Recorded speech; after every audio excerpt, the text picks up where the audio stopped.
Lo que vives te transforma. Lo que hablamos nos une. Bienvenidas a Anatomía del Fracaso. Hola, bienvenidos a Anatomía del Fracaso. Yo soy María Milo y está con nosotros hoy Raquel. Raquel, muchas gracias por estar aquí. Al contrario, María, por aceptar gracias. la invitación. Gracias a ustedes por abrir las puertas. Siempre feliz de estar acá. Gracias. Y bueno, Raquel recientemente se convirtió en abuela, ¿cierto? ¿Cierto? Es una mujer que no le tiene miedo a ser controversial, exmaratonista y fiel a sus valores. Y bueno, fui maratonista, ya no. Ex maratonista. Sí. Ajá. Y le invitamos para hablar de su historia, de las dietas, de la belleza en un mundo ahora con inteligencia artificial. Y bueno, para empezar vamos a leer la información que nos pasaste, tu CV del fracaso. Ok. Nombre, Raquel Lobatón Chabot. Edad, 54 años. Ciudad de origen, Ciudad de México. Profesión, nutrióloga. En 2017 empezó a dudar del trabajo que hacía como nutrióloga. Comenzó a percibir que lejos de ayudar podía estar generando daño. En 2018 decidió salir del closet profesionalmente. Del refri.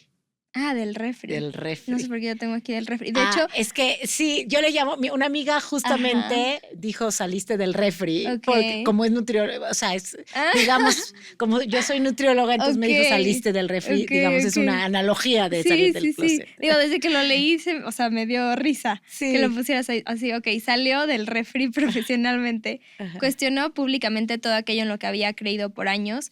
Se volvió una voz crítica del sistema de dietas y como consecuencia su consultorio se vació. Se quedó sin pacientes y sin una forma clara de trabajar. A ver, Raquel, cuéntame primero, ¿por qué decidiste meterte al mundo de la nutrición? ¿Cómo llegaste ahí yéndonos? Uy, eso tiene atrás. Tanto tiempo, te digo, si dices, acabo de ser abuela, imagínate hace cuántos años que fue eso. La verdad es que fue una decisión bastante impulsiva y poco pensada, como esas decisiones que se toman a los 18 años. Que no tienes idea de qué quieres en la vida y tienes que decidir lo que vas a hacer el resto de tu vida, ¿no? Un sistema un poco arcaico y un poco violento con nosotros en ese sentido, ¿no? Fue así casi un volado. O sea, yo era como, me gusta el área bioquímica, fisiología, y me metí a área 2 en la escuela, que era química, biología. Y sí, en algún momento rondó por mi cabeza, te estoy hablando hace muchos años, tengo 54, rondó por mi cabeza medicina, pero en ese entonces las mujeres no estudiábamos medicina, era una carrera de hombres. O sea, era una carrera, te decían, no, como médico no vas a poder, porque tú tienes aparte que criar a tus hijos y tu casa. Entonces, habían muy pocas médicas mujeres, muy pocas. Hoy me da gusto saber, mi hijo va a estudiar medicina, está haciendo ahorita el propedéutico, uno de mis hijos, uno de los más chicos porque son gemelos. Y en su salón son mucho más mujeres que hombres. Sí, yo tengo muchas amigas que estudiaron y me da medicina. tanto gusto, pero bueno, en ese entonces era como, bueno, no, medicina no es para mujeres. Pues, ¿qué más que tenga que ver con el área de fisiología, química, biología? Una amiga me dijo que su hermana estaba estudiando nutrición. Dije, pues sí, pues órale. Así, de verdad, o sea, muy poco pensado. Sí, porque pienso que la gente que estudia eso siempre es como, pues es como los que estudian medicina, siempre desde chiquitos como que les llama la atención el tema, ¿no? Como son carreras muy específicas. Sí, pero sí, te digo, fue muy poco pensado. Te estoy hablando hace 36 años, o sea, entonces tampoco había la oferta de carreras que hay ahora, ¿no? Y entonces, pues sí, así como de manera muy, sin saber a lo que iba. ¿Y te gustó desde el principio? No sé, o sea, no te sé decir. Hoy en día entiendo que soy quien soy porque estudié nutrición y que todo lo que hago hoy en día que me apasiona, que ahorita hablaremos de cómo llevo en mi trabajo, llegué a esto gracias a la nutrición. Pero hoy en día estudiar nutrición tradicional como la que yo estudié, nunca. Bueno, entonces estudiaste nutrición, pues empezaste a trabajar, tenías a tus pacientes, ¿no? ¿Cómo te sentías tú trabajando y cómo veías a tus pacientes pues saliendo de la carrera con esta forma como tradicional, por decirlo así, de ver las cosas? La forma le llamaremos centrada en peso. O sea, eso es como muy importante, ¿no? A las nutriólogas en el mundo nos educaron y las siguen educando tristemente en la mayoría, y digo tristemente porque sí creo que es lamentable, en la mayoría de los espacios. La enseñanza en nutrición sigue siendo una enseñanza muy centrada en peso, es decir, donde a las nutriólogas nos educan para creer o para, pensar que nuestra principal función en la vida es, lo digo entre comillas, ayudar. Yo hoy sé que no ayudé, de hecho sé que hice daño a las personas a bajar de peso para llegar al peso ideal, lo digo más entre comillas. Hoy el concepto de peso ideal me parece tan absurdo como hablar de estatura ideal, talla de zapatos ideal o color de piel ideal. O sea, ¿con qué autoridad yo tengo para decir a una persona cuánto debe pesar? Claro. Pero es algo que está tan arraigado en la narrativa colectiva, no nada más en el aula cuando me lo enseñaron, sino evidentemente en todos lados, en los consultorios médicos, en las políticas de salud pública, en la escuela, etcétera, este asunto de que hay pesos ideales, ¿no? Entonces yo salgo de la carrera con esta formación pesocentrista, siempre, eso sí es importante decirlo, siendo una mujer delgada que en su vida jamás he hecho una dieta, jamás. Y yo pues entendiendo que a mí no me toca hacer dietas porque yo soy flaca. Claro. Y entonces pongo mi consultorio para que la gente que sí necesitaba, según yo, hacer dieta, vengan a consultarme. Entonces, pues empiezan a llegar estas personas que evidentemente, nuevamente, las nutriólogas tristemente nos hemos vuelto las profesionistas del peso, profesionales del peso, porque tal cual a esto va la gente a la nutrióloga. O claro. sea, ¿a qué más vas? Sí, ¿no? O sea, sí. cuando... Y es curioso, ¿no? Porque digo, la carrera es nutrición, tendríamos que hablar de nutrirnos. Sí, de y qué hacer come. dieta es desnutrir a la persona, porque es subalimentarla. Sí, o sea, cuando sí. alguien lo pones a dieta, la pones a comer menos de lo que su cuerpo requiere. Entonces, tu pregunta era cómo miraba a mis pacientes. Pues nada, yo creía que ellos sí tenían que hacer dieta y tenían que adelgazar por salud, yo me la creía. Y los veías a ellos pues convencidos de estar ahí y bajar de peso. Pues mira, yo ni siquiera me cuestionaba, era así como... Es más, llegaban personas flacas a mi consultorio también que me decían, no, es que no estoy cómoda, quiero 3 kilitos, y me parecía completamente normal. Pues sí, si tú quieres bajar, pues, ¿por qué no? ¿No? O sea, te subalimento un ratito, o sea, porque eso es la dieta. Sí. Y bueno, parte de mi transformación tuvo que ver con que al principio yo no veía de esto, pero poco a poco empecé, y te estoy resumiendo 20 años, porque trabajé, María, 20 años bajo ese enfoque. Empecé a darme cuenta que muchos de mis pacientes, y digo muchas en femenino, porque claro que tenemos que ver esto con perspectiva de género, porque ¿quiénes son las que con mayor frecuencia visitan nutriólogas o compran programas para perder peso? Por supuesto, las mujeres, porque vivimos en una sociedad que nos demanda delgadez, a nosotras mucho más que a ellos. Pero me empecé a dar cuenta, claro, que mis pacientes, muchas de ellas, haciendo las dietas que yo les daba, primero, muchas veces no bajaban de peso, haciéndolas. Pero aquellas personas que sí lograban perder el peso, a veces con mucho trabajo, mucho esfuerzo, de verdad, cuando dicen que las personas que no pierden peso no tienen fuerza de voluntad, no tienen ni idea de lo que están hablando, ¿no? Muchas de ellas, digamos que las que lograban perder peso, me empecé a dar cuenta poco a poco que tarde o temprano regresaban a la consulta. Cuando yo las daba de alta, regresaban después de 2, 3, 4 años. ¿Por qué crees que volvían? Sí, subían de peso otra vez. Porque habían recuperado el peso perdido. Todas habían recuperado el peso o más. Y cada vez venían a la consulta con una mucho peor relación con la comida y con el cuerpo. Cada vez odiando más su cuerpo, cada vez dejando de vivir y de hacer cosas por el cuerpo porque creían que su cuerpo no era digno. Cada vez con más culpa al comer, con más miedo alrededor de la comida, con más mitos alrededor de la alimentación, con más trastornos de la conducta alimentaria, con más atracones, más episodios de comer escondidas. Y claro, me empecé a dar cuenta que habían ahí historias de muchísimo dolor y frustración. Y fue cuando dije, eso apenas hace 8 años, 2017 por ahí, que dije, sí, 17, 18 por ahí. Sí, Esto no nada más no está ayudando, estoy haciendo daño. Soy parte del problema. ¿Y eso fue porque te tomaste el tiempo de sentarte con ellas y escucharlas? No. ¿O cómo te diste cuenta? No, digamos que yo pues bueno, escuchaba, sí, porque de pronto sí llegaban, evidentemente recuerdo en estos 20 años, sí, de pronto habían pacientes que se echaban a llorar ahí porque no habían bajado, pero yo ni siquiera sabía cómo sostener esos momentos incómodos o cómo acompañar. Claro. Y todo lo que yo buscaba en esos momentos era, no te preocupes, corregir, ¿no? Te voy a dar otra dieta que sí te va a funcionar. O sea, siempre la solución era ver cómo sí le hacemos para que bajes, ¿no? Realmente lo que yo le llamo mi nutriomorfosis, o sea, antes de salir del refri tuve esta nutriomorfosis que empezó, digamos, un poco como que me empecé a dar cuenta de estas cosas y justo tenía una amiga, hablo mucho, tengo mi libro y ahí cuento toda esta historia como con mucho detalle. Sí, que tienes dos, ¿no? Vi dos. Tengo un libro sí, publicado, digamos, en impreso, que es Tu peso no es el problema, que está impreso, está en ebook, está en audiolibro, y tengo un audiolibro breve que se llama Tú no le fallaste a las dietas, las dietas te fallaron a ti, que ese solo está en audiolibro. Pero bueno, en el que cuento la historia más a profundidad es en el impreso, en el de tu peso no es el problema. Una amiga mía, de muy amiga, que siempre estuvo tratando de perder peso, siempre, en toda la vida, y venía a veces conmigo y a veces iba con otra nutrióloga.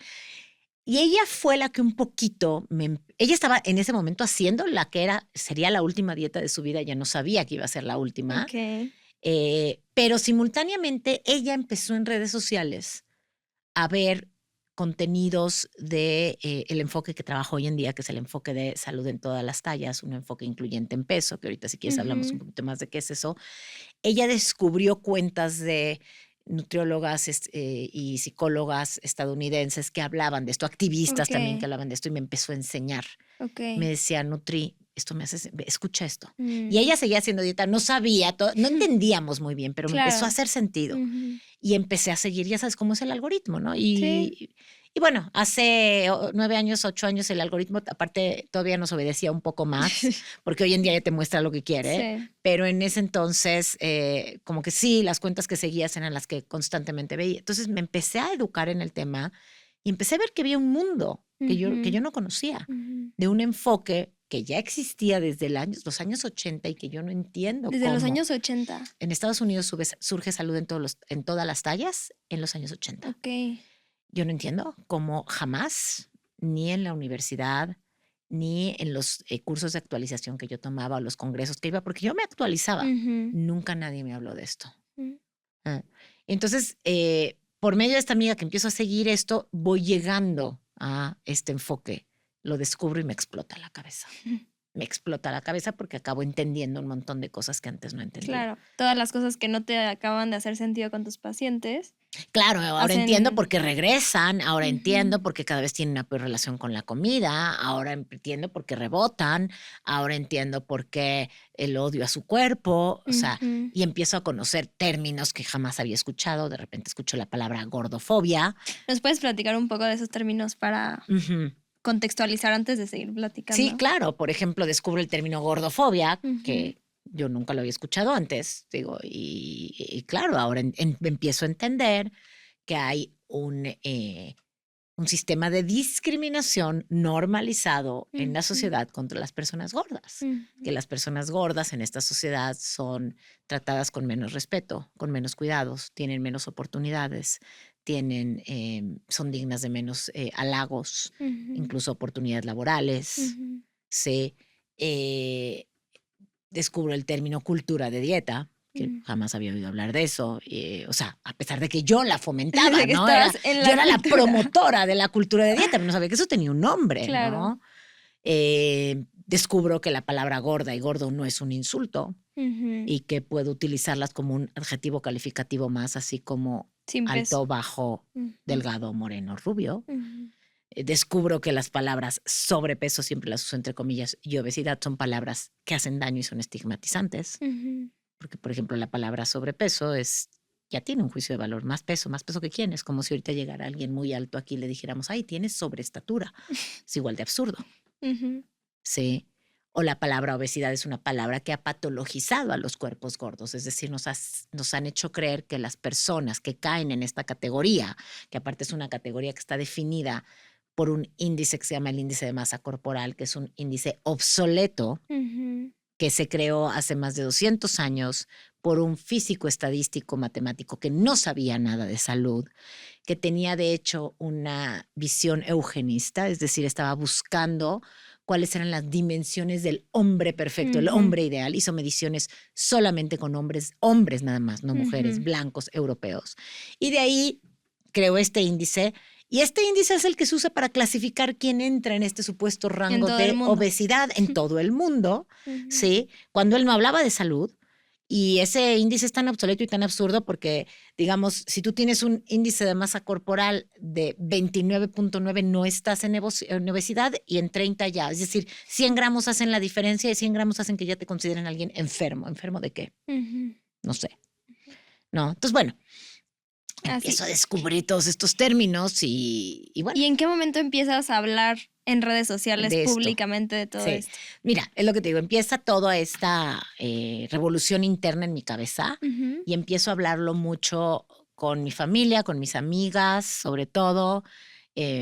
Amigas y amigos, ya algunos ya los tenían hartos porque, pero aparte yo no tenía mucha claridad, o sea, como que... Claro, o sea, te cuestionaban y al final tú... Sí, no tenía respuestas para todo, yo misma no tenía mucha claridad de algunas cosas, y todo lo mantenía como un poco hablándolo con mi gente. Y un día... fui a cenar con mis amigas justamente, no con esta amiga que te conté, con otro grupo de amigas, y ya las traía yo un poco adoctrinadas con el tema, ¿no? Digamos, no hartas, pero ya entendían. Y en eso una de mis amigas me dice, mira, te va a encantar ese letrero. Y vemos que hay un letrero en el restaurante que dice, postres saludables, no engordan, sin azúcar, gluten y no sé qué tantas cosas. No me preguntes por qué. Se me ocurrió tomarle una foto. Y ya, yo no tenía ni red, tenía mi Facebook personal con mis 5 amigos. O sea, jamás en mi vida no subía nada. No me preguntes por qué llegué a mi casa, subí la foto y puse, ya me tienen harta con estos mensajes, ¿qué es esto de postres saludables? Que los otros postres son enfermantes, o por quitarle nada más, ponerle, no creo que te llevaba así leche, coco, chía, algo que ya o sea, y me fui a dormir, así en la noche, y despierto en la mañana y veo un montón de likes, y nuevamente, de mis amigos, nada más porque no era pública mi cuenta, y veo, ya sabes, aplausos y y entonces dije, esto resonó, hay respuesta. Y entonces, bueno, a eso se refiere mi amiga, justo a la que me dijo, ve el letrero, es la que me dijo, saliste del refri. Ella puso sí, ya saliste del refri, porque... Y entonces, bueno, veo y entonces empiezo a publicar cada vez, digamos, más. Y cada vez cosas que me parecían muy atrevidas. Hoy en día las veo y digo, ay... Cero atrevidas, pero en ese entonces me parecían así, porque estaban retando aparte el trabajo que yo seguía haciendo en el consultorio. Claro. Yo en ese momento seguía teniendo pacientes que venían a perder peso. Y sentías que vivías como doble. Sí, me sentí una hipócrita, porque en consulta era como, ¿qué le digo? Porque aparte empecé a tener un discurso muy ambivalente, porque venía el paciente y no bajaba, y yo ya le decía, pero no importa, el peso no es un problema, entonces ¿para qué me pesas? ¿No? O sea, claro. Así es como...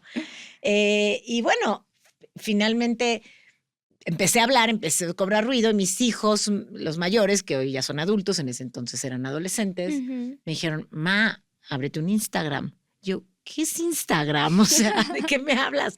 No, eso es para subir fotos, yo no voy a subir fotos. No, en ese entonces la gente nada más creo que compartía fotos, no sé, yo ni sabía lo que era. O del antes y el después de no peso, sé, ¿no? Hazme caso, súbete. Abrí un Instagram y empecé a publicar ahí. Y se empezó a viralizar. Y bueno, ya lo que vino fue la explosión, ¿no? Y nuevamente empecé a tener mucho ruido en redes sociales, a crear mucha controversia, pero tal como lo leíste, mi consultorio se vació. Porque aparte, primero te digo, yo tenía este discurso ambivalente de, pues no sé ni qué estoy haciendo, estaba improvisando mucho en la consulta. Y aparte a la gente le asustaba, ¿cómo a qué voy a ir contigo si yo no voy a ir a bajar de peso? Y ahí vino un duelo profesional muy fuerte. También porque supongo que toda la gente que estaba a tu alrededor profesional, o sea, en el mundo profesional me refiero, ¿no? Pues al final también, no es que le estuvieras tirando a ellos directo, ¿no? Pero le estabas tirando a su identidad. Sistema. A su, ajá. Y empecé a tener, en los inicios una cantidad de hate de nutriólogos y nutriólogas muy fuerte. Páginas enteras de nutriólogos, de médicas que hablaban de mí. Digo, porque mi voz empezó a ser fuerte y tal como lo leíste, tengo lo llamo un privilegio de personalidad, de que no me importa hablar y que sé hablar y la verdad es que el hate no me tumba, o sea, no te digo que no se siente feo, sí se siente feo, pero no me tumba, ¿no? Y sí hubieron, pues sí, estoy, nuevamente, aunque yo no ataque directamente a alguien personalmente, estoy atacando la forma en que ejercen su profesión. Y bueno, afortunadamente, también empezaron a haber muchas profesionales de la salud, y nuevamente hablo en femenino porque evidentemente mujeres, porque evidentemente a nosotras nos atraviesa mucho más la cultura de dietas y la gordofobia y nos identificamos más. Muchas profesionales de la salud que también se identificaron con el mensaje y que entonces empezaron a seguir el discurso y empezaron a activar y a trabajar desde este enfoque y a formarse. Bueno, ya digo, yo después me formé en Estados Unidos en este enfoque. Luego lo trajimos a México junto con unas socias, creamos un instituto que empezamos a formar. Hoy tenemos ya más de 700 alumnas formadas en este enfoque. Y bueno, pues ya hoy en día, bueno, si yo volteo a ver a la Raquel de hace 8 años, no la reconozco. O sea, si hace 8 años me hubieran dicho, vas a estar en el podcast del Heraldo hablando de por qué las dietas no funcionan y hacen daño, y hablando de feminismo, y hablando de justicia social, y hablando de gordofobia, ¿de qué me hablas, no? Oye, y antes de esto, ¿tú ya te considerabas feminista? No. No, nada. Nada, o sea, jamás, o sea, así como tuve esta amiga, de mis amigas hay 2 que influyeron en mi formación. Una es esta, la que digo que estaba haciendo su última dieta, y la otra es mi prima y amiga, que ella es justo doctora en estudios de género. Ok, wow. Pero para mí ella pues era la prima intelectual, sí, que estudia y ya. Y me acuerdo que cuando yo empecé con toda esta deconstrucción y yo empecé a activar en redes, un día me dijo, ya lo único que te hace falta es nombrarte feminista. Y yo, ¿de qué me hablas? ¿Qué tiene que ver? O sea, al principio era como, ¿qué tiene que ver esto con el feminismo? Claro. Todavía no lo entendía. Me costó entender que la cultura de dietas era parte de un sistema patriarcal que controla nuestros cuerpos, que nos hace creer que tenemos que vivir la vida comiendo menos, contando calorías, ocupadas, contando las almendras que nos comemos y pesando la pechuga de pollo para que no nos pasemos de los gramos permitidos, ¿no? Sí. Entonces, sí, no. Yo en ese entonces no me consideraba femenina. O sea, y no creí, jamás hubiera pensado que la nutrición, pues te decía, hubieras estudiado nutrición, pues bueno, hoy en día de ver a dónde me llevó, sí, pero nunca hubiera pensado que la nutrición me iba a llevar al feminismo, ¿no? ¿Cómo dirías que toda esta revolución que tuviste, interna, externa, redefinió tu manera de relacionarte con la palabra empoderamiento femenino? No sé, o sea, no lo había pensado. Siento que reclamar nuestro derecho a comer lo suficiente todos los días de nuestra vida es un acto de poder y de rebelión. Reclamar nuestro derecho a vivir la vida que queremos vivir en el cuerpo que tenemos hoy es un acto también, qué fuerte, de rebeldía. Sí, entender que podemos vivir la vida sin cambiar nuestro cuerpo. Y no nada más te hablo de dietas, sino que puedo vivir mi vida sin meterme botox, sin pintarme las canas si yo quiero, sin hacerme ningún tipo de cirugía cosmética. O sea, y nuevamente esto no es un juicio a nadie que se haga estos procedimientos, ¿no? O sea, todas somos víctimas de la violencia estética y todas caemos en prácticas, evidentemente, impuestas desde esta idea de que nuestra apariencia define nuestro valor, pero es más bien es ver este sistema, ¿no? Y entender, llevarnos a reflexionar por qué hacemos las cosas, desde dónde las hago. Nuevamente, no para sentir culpa, porque nuevamente hacemos cosas porque no queremos esta sanción social si no las hacemos, ¿no?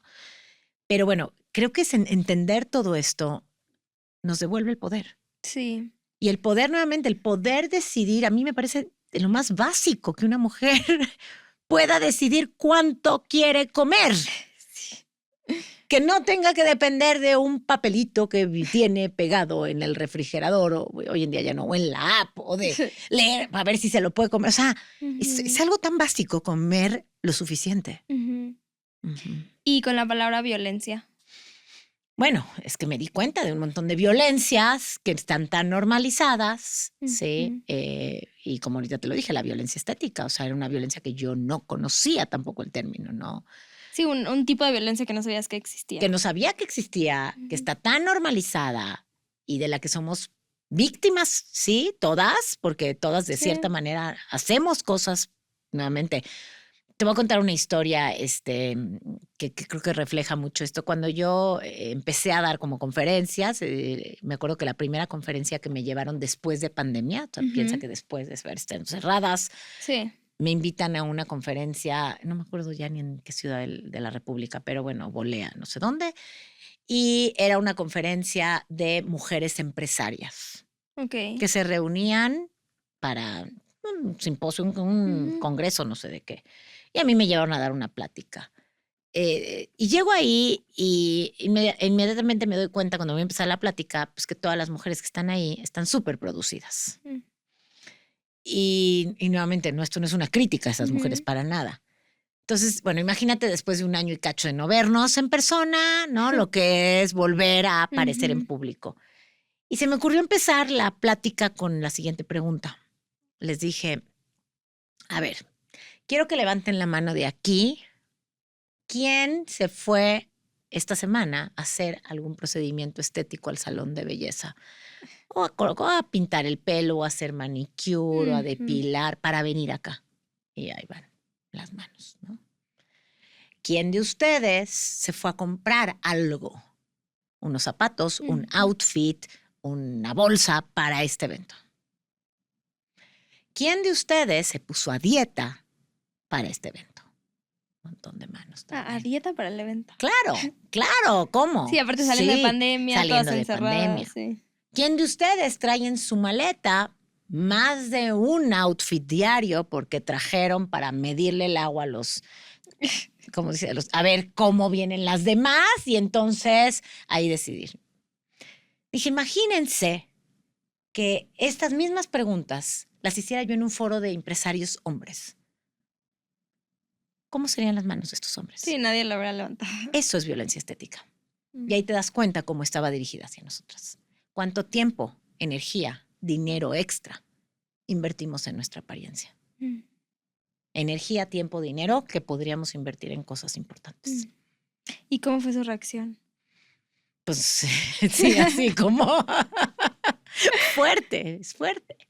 Y nuevamente, esto no es una crítica, todas hacemos estas prácticas porque nuevamente es una crítica al sistema, no al individuo. Jamás la crítica es contra el individuo, contra la persona, ¿no? Pero es pues empezar a ver desde dónde hacemos las cosas, ¿no? Porque luego decimos, no, es que es por mí, es que a mí me gusta, ¿no? Sí, no te cuestionas. Y yo digo, bueno, a ver, luego hago un ejercicio que es el ejercicio de la epidemia de la ceguera, ¿no? Digo, si mañana despertaras en un mundo donde todos son ciegos menos tú, todos son ciegos menos tú sigues viendo a los demás. Hay espejos, te sigues viendo, pero los demás ya no te ven.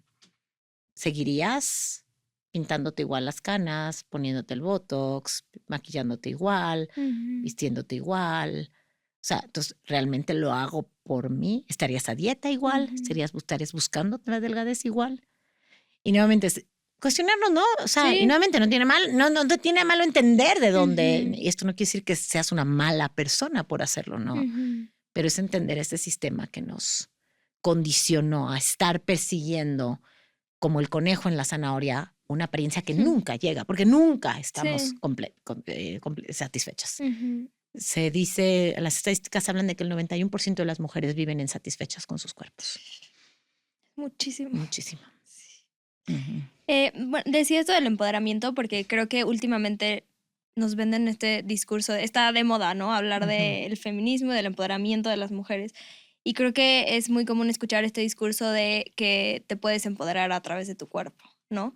Y me hace sentido esto que dices, ¿no? Porque una cosa es, yo recupero mi poder decidiendo qué quiero comer, pero no porque vaya a tener un cuerpo perfecto de acuerdo al estándar. No, eso no es empoderamiento. Pero sí. así nos lo venden, sí, no. Y es como, ¿cómo nos están vendiendo? O sea, se agarran de esto que está de moda para decirnos, empodérate a través de eso, sí. ¿no? Y claro, me parece... si tienes cuadritos en el abdomen eres poderosa. Exacto, no es cierto. Te estás robando un discurso que no te corresponde. Y eso no es poder real, eso no al es final. O sea, lo preguntaba por eso. Por eso. No. Eso no tiene nada que ver con empoderamiento. O sea, vivir a lechuga y pechuga y esclava del gimnasio no es empoderamiento femenino. Aunque te aplaudan cuando salgas a donde salgas. No, pues nuevamente, finalmente, lo que estás buscando nada más es ser un objeto decorativo. Exacto. Sí, al que la gente aplauda y alabe por cómo se ve y no por lo que hace. Y el poder lo acaban teniendo ellos, no tú. Claro, porque los hombres en esta sociedad son valiosos, son sujetos, son valiosos por lo que hacen. Y nosotras somos valiosas por cómo nos vemos. Pensemos, ¿cuál es el certamen internacional femenino más visto a nivel mundial?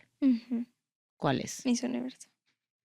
Donde las mujeres compiten, nuevamente pasan en una pasarela como si estuvieran en bikini. Sí. A ser calificados, sus cuerpos calificados, ¿sí? Juzgados, calificados para ver cuál es la más bella. Nuevamente, el valor de la mujer está en su apariencia, la mujer objeto. ¿Cuál es el certamen masculino de más popularidad en el mundo? No tengo idea, ese sí. Pues podrías decir el Mundial de Fútbol. Sí, podría ser. O el Super Bowl. Sí. O, claro, son certámenes donde los cuerpos de los hombres son valorados por lo que hacen, no por cómo se ven. Sí. Porque Messi es valorado por los goles que mete, no por cuánto mide su cintura. Sí. Es que hasta da risa cuando lo planteas del lado del hombre, ¿no? O sea, sí, o sea, imagínate, ¿no? Exacto. Sí, que los midieran antes de los partidos. Sí. Yo he sentido últimamente que en redes sociales ha habido este discurso de que están regresando los cuerpos extremadamente delgados en las alfombras rojas, ¿no? En el mundo de la cultura pop, por así decirlo. ¿Sientes que es así o que realmente nunca se fueron, ¿no? Que nunca nos desprendimos de eso. O sea, lo que está pasando es un backlash, o sea, es decir, es una contrarrespuesta al movimiento que tuvo más, tiempo. Movimiento de liberación corporal, body positive, etcétera, que empezó a tener fuerza 2015, por ahí, empezó a crecer, íbamos ganando terreno. Y claro, todo movimiento que trata de cambiar un paradigma, todo movimiento revolucionario, tiene un contraataque, ¿no? Un backlash.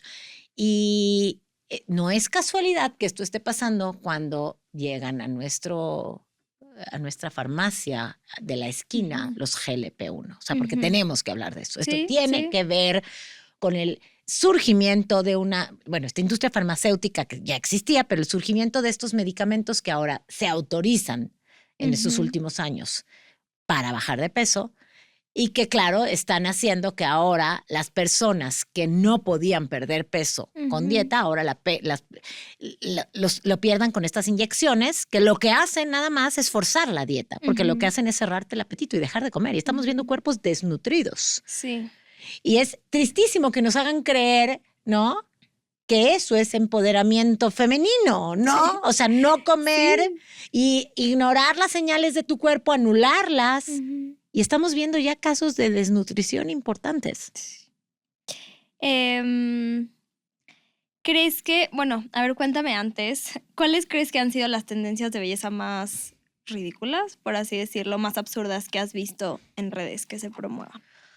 Híjole, ahí me agarras porque yo normalmente no sigo esas páginas porque... Y no te aparecen como... De pronto me las mandan seguidoras y así. Pero bueno, he visto barbaridades, o sea, desde he hecho algunos ahí por ahí contenidos burlándome, ¿no? Algo que se ponen acá en la noche para que no te arrugue, no se te arrugue el pecho, no sé qué, te duermes con no sé qué.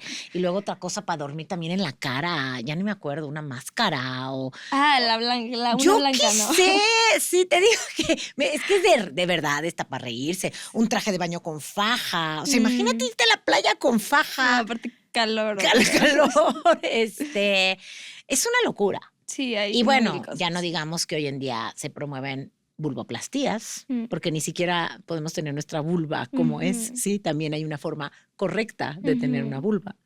¿Tú imaginas que hubieran cirugías de escroto? No, y que te pusieran, sí. ¿Cuál? No, es que no, el tuyo no está bonito. Escoge, sí. ¿Qué tamaño quieres? Sí, no. Sí, llega a un... Y con, bueno... Ahora que estás hablando justo de no solamente de peso, ¿no? Otro tipo de violencias. ¿Crees que el skincare se está convirtiendo en la nueva forma? Por supuesto. El skincare, mira, de por sí ya era, o sea, todo el tema de las cremas siempre, vamos, si tú lees el libro de Naomi Wolf, que fue una de mis grandes inspiraciones, El mito de la belleza, que tiene todo un capítulo de la dieta, pero tiene todo un capítulo de las cremas. Y es un libro muy viejo y que ya hablaba, le llamaba creo que el óleo blanco, no me acuerdo cómo llamaba. O sea, es una estafa porque tal cual, ¿no? O sea, las cremas ni siquiera hacen lo que hacen ni atraviesan digo, no soy experta en dermatología, pero nuevamente estoy diciendo lo que dice Naomi Wolf en su libro y que decía...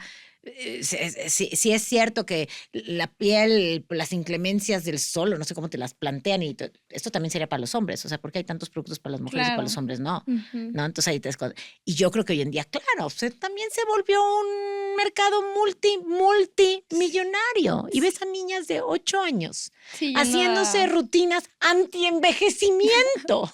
O sea, es que es para llorar. Sí. ¿No? Y el negocio de los suplementos también, ¿eh? También lo pongo. Claro, porque ahora todo, ¿no? Sí, satanizamos los ultraprocesados, pero llénate de polvos. Eso parecía que crecen en el árbol, ¿no? Tan absurdo. No comas, pero aliméntate de polvos y de pastillas. ¿Dirías que hay algunos mitos o promesas no realistas acerca de cómo mejorar la relación con tu cuerpo? ¿O dirías que sí se puede todos los días despertarte, verte al espejo y estar en paz con tu cuerpo, tranquila? Mira, yo no creo que haya una sola forma de transitar este camino y que cada experiencia es única.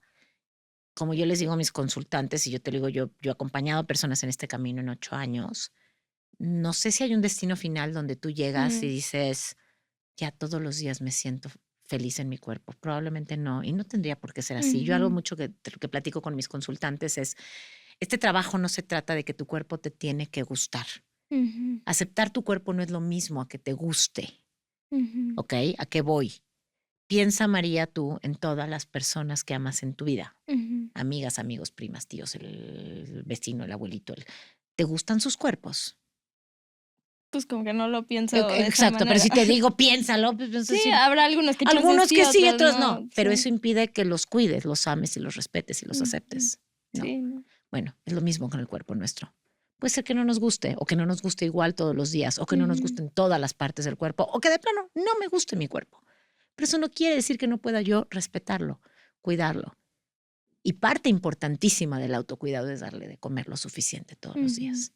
Entonces, como me dijo una vez una paciente, a lo mejor esto te aclara, en una de sus últimas sesiones, ya estábamos por darla de alta, me dijo, mira Raquel, no te niego que todavía hay días que me veo al espejo y no me gusta nada lo que veo, pero mi día ya no se arruina por eso. Sí, es como darle menos importancia. Sí, es por eso llamamos más, a mí me gusta más que el body positivity, el body neutrality, o sea, neutralidad corporal. Es como, puede no gustarme, pero hoy sigo. Es como hay cosas de mi carácter que no me gustan, igual sigo. Hay cosas de mi amiga que no me gustan, igual la quiero. O hay cosas de mi ciudad que no me gustan, igual vivo aquí. Puedo vivir sin que me encante todo, ¿no? Sí. Sí. Sí, yo justo leí un libro que seguramente ya lo has leído, que se llama Enfermas de Belleza, ¿no? Y te habla de 1000 estudios, Y justo dice esto, ¿no? Como es imposible llegar un día y que no te importe la belleza o dejar de ver belleza ahora con la inteligencia artificial, tantas cosas. hay una sobreexposición a la belleza, ¿no? Sí. Pero es darle un lugar menos importante en la lista de prioridades. Exacto, de tu vida, ¿no? Exacto. Y que deje de guiar tu vida. Que deje y que puedas hacer elecciones más conscientes de lo que sí quieres hacer y lo que no quieres hacer. Porque, y nuevamente, no desde un lugar de sentirte culpable, porque si yo elijo hacerme manicure porque no me siento cómoda, porque me siento juzgada si ven mis manos sin... Bueno, es válido que quieras hacerlo, pero que entiendas por qué lo estás haciendo. Si yo elijo pintarme las canas, ¿desde qué lugar lo estoy haciendo? ¿No? Y nuevamente, ¿a costa de qué? ¿No? O sea, porque, bueno, irme a hacer manicure o quizás pues lo que me lleve es tiempo y dinero a lo mejor, ¿no? Pero dejar de comer. Sí. Eso puede llevarse entre las patas mi salud física, emocional y social. Voy a leer ahora tu CV, no sin los fracasos, pero actualizado, por decirlo así. ¿Quién es hoy Raquel? Hoy Raquel Lobatón es nutrióloga, proveedora de confianza corporal y una de las voces más influyentes en México en la crítica a la cultura de dietas y la gordofobia. Con más de 30 años de experiencia, ha reconstruido su carrera desde la nutrición incluyente y la alimentación intuitiva. Es creadora de Nutrición Incluyente. Ha construido una comunidad digital sólida donde habla abiertamente de alimentación intuitiva, imagen corporal y violencia estética, incomodando a una industria que durante años se ha sostenido sobre la culpa, el control y la insatisfacción corporal. Hoy Raquel es una mujer que decidió confrontar su propia formación, romper con un sistema que le daba estabilidad y reconstruir su carrera desde la congruencia, incluso cuando eso implicó perder ingresos y certeza. Me encanta, gracias. Qué bueno, me encanta ver las reacciones cuando leo esto porque creo que es muy diferente cuando lo escuchas de alguien más. Sí, me parece hermoso. Y sí, esa soy yo. Si hoy alguien se está cuestionando algo acerca de su trabajo, su industria, su forma de ver algo en la vida, ¿qué preguntas crees que se debería de hacer para saber si va por el camino correcto? Bueno, algo que dijiste ahí y que creo que yo también anoté en mi CV cuando me lo mandaron es, para mí es muy importante ser congruente con mis valores. Es muy fácil perseguir otras cosas y dejar los valores a un lado, sobre todo cuando hay economía de por medio, ¿no? Hay una frase que me gusta que es difícil hacer a alguien entender algo cuando su salario depende de no entenderlo. ¿Ok? Sí. Y esa es la parte que pues sí cuesta trabajo porque a veces elegir seguir tu intuición, tus valores, implica renunciar a cosas que nuevamente a veces puede ser tu sustento y no es fácil, ¿no? Pero pues yo diría que la vida es muy corta como para para dedicarte a algo todos los días que no te llena y además que no va alineado con tus valores. Y nuevamente sé que lo estoy diciendo desde un lugar de muchísimo privilegio porque seguramente muchas de las personas que nos escuchan no tienen la posibilidad de pausar, de cambiar de trabajo, de pausar, ¿no? Y reconociendo ese privilegio, ¿no? Pero creo que detenernos a pensar, ¿no? Lo que estoy haciendo es ecológico y ecológico es alineado con mis valores. Y si no, puedo seguir haciendo esto, pero a lo mejor desde otro lugar. Puedo cambiar algo para alinearlo más a mis valores.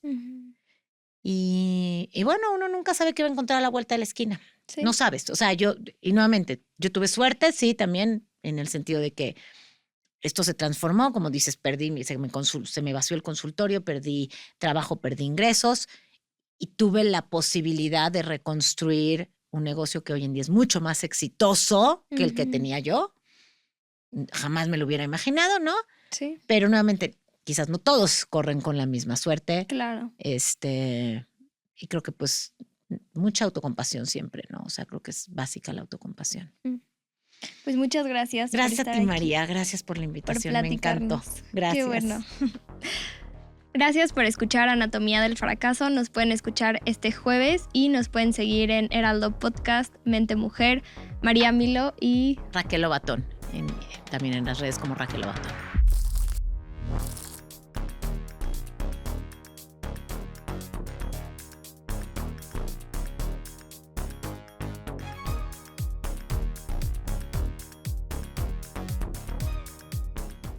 Heraldo Podcast, un lugar para tus oídos.